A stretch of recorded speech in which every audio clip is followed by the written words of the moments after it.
లక్ష్మీనా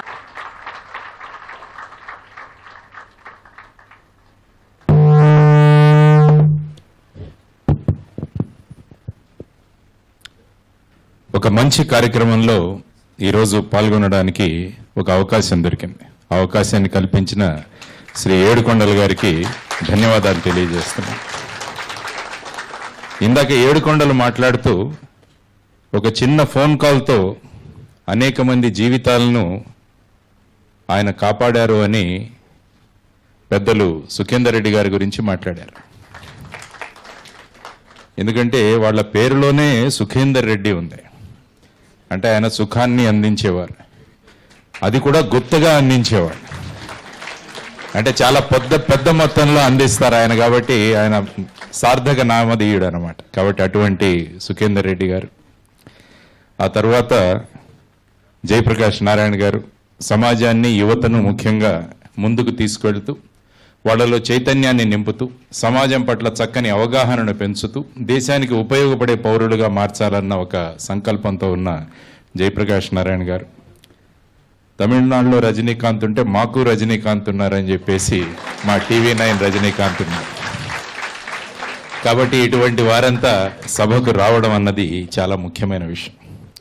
వివేకానందుల వారు అంటుండేవాడు, ఇనుప శరీరాలు, ఉక్కు నరాలు కలిగిన 100 మందిని నాకు ఇవ్వండి, నేను దేశాన్ని మారుస్తానంటారు. కానీ ఇప్పుడు చూస్తే మిషన్లో 1,00,000 మంది ఉన్నారట.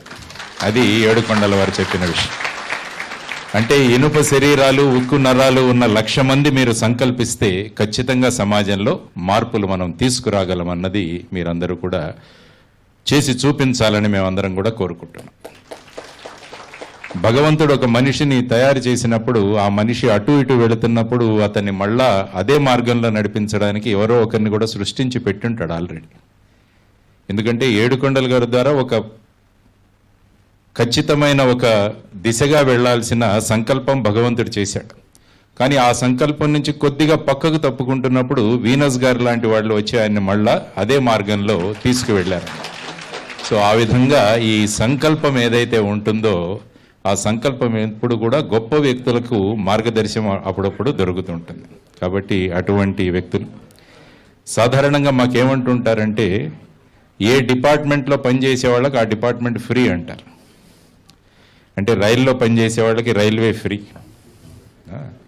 కోల్ ఇండియాలో పనిచేసే వాళ్ళకు కోల్ ఫ్రీ. కానీ ఏడుకొండలు ఎక్సైజ్ డిపార్ట్మెంట్లో పనిచేస్తున్నాడు.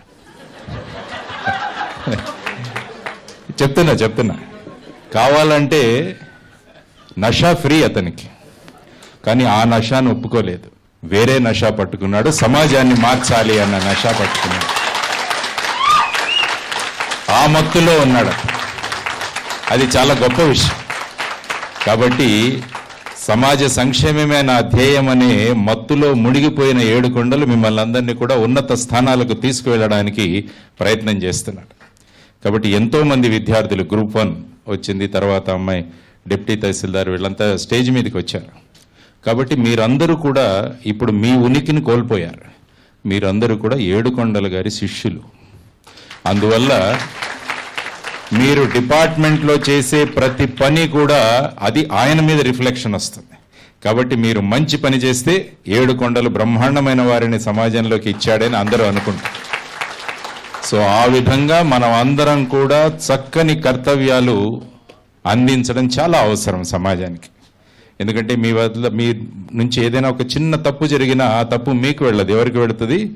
ఏడుకొండల గారి దగ్గరికి వెళుతుంది. కాబట్టి మీరందరూ కూడా ఒక సైన్యంలాగా తయారవ్వండి. ఠాగూర్ అని ఒక సినిమా ఉంది. ఆ సినిమాలో ఒక యాంటీ కరప్షన్ ఫోర్స్ ఒకటి తయారు చేస్తారు. మీలాంటి వాళ్ళే ఎక్కడెక్కడ విభాగాల్లో పనిచేసే వాళ్ళందరూ కూడా ఆ విధమైన ఫోర్స్తో మొత్తం ఆ రాష్ట్రంలో ఉన్న పరిస్థితుల్నే మారుస్తారు.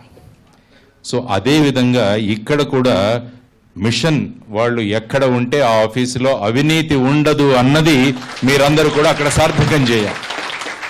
అప్పుడే ఆయన చేస్తున్న కృషికి నిజమైన ఫలితం సమాజానికి దొరుకుతుందన్నమాట.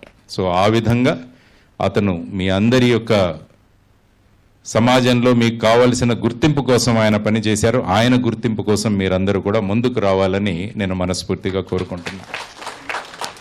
ఎందుకంటే వ్యక్తి ఎప్పుడు 4 ధర్మాలు చేయాలి. మొదటిది వచ్చేసి వ్యక్తి ధర్మం. అంటే ఒక వ్యక్తిగా నా కుటుంబాన్ని నేను చూసుకోవాలి. రెండవది వృత్తి ధర్మం.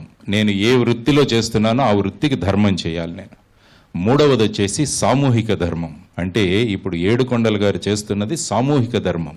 అంటే మిమ్మల్ని అందరినీ ఒక జట్టుగా తయారు చేసి ఒక సమూహాన్ని తయారు చేయాలి, సామూహిక ధర్మం. ఫైనల్గా సామాజిక ధర్మం. అంటే మేము ఇక్కడ స్టేజ్ మీద కూర్చున్న వాళ్ళందరూ కూడా రాజకీయాలను ఒక సామాజిక ధర్మంగా భావిస్తాం. మేమందరం కూడా రాజకీయ జయప్రకాష్ నారాయణ గారు కావచ్చు, గుత్తా సుఖేందర్ రెడ్డి గారు కావచ్చు, ఇండైరెక్ట్గా వెనక నుంచి మేము చేసే పనులను సక్రమమైన మార్గంలో పెట్టడానికి మీడియాలో ఉన్న వారు రజనీకాంత్ గారు కావచ్చు. కాబట్టి ఆయన అంచెలంచెలుగా ఎదిగి ఆయన సామాజిక ధర్మం వైపుగా కూడా కొన్ని సంవత్సరాల తర్వాత వెళ్ళాలని నేను కోరుకుంటాను. ఎందుకంటే రాజకీయాల్లో మంచి వ్యక్తులు కావాలి. ఎందుకంటే రాజకీయాల్లో మంచి వ్యక్తులు ఉన్నప్పుడే సమాజానికి, ఎందుకంటే ఇక్కడ చాలా సంస్థలు ఉన్నాయి, ఇప్పుడు ఎన్జిఓలు చాలామంది వచ్చారు స్టేజ్ మీద. నేను ఎప్పుడు కూడా ప్రభుత్వం ఒక ఎన్జిఓగా పనిచేయాలంటాను. ఎప్పుడు కూడా ప్రభుత్వం కనుక ఎన్జిఓగా పనిచేయడం మొదలు పెడితే ఎన్జిఓల అవసరం ఉండదు సమాజంలో.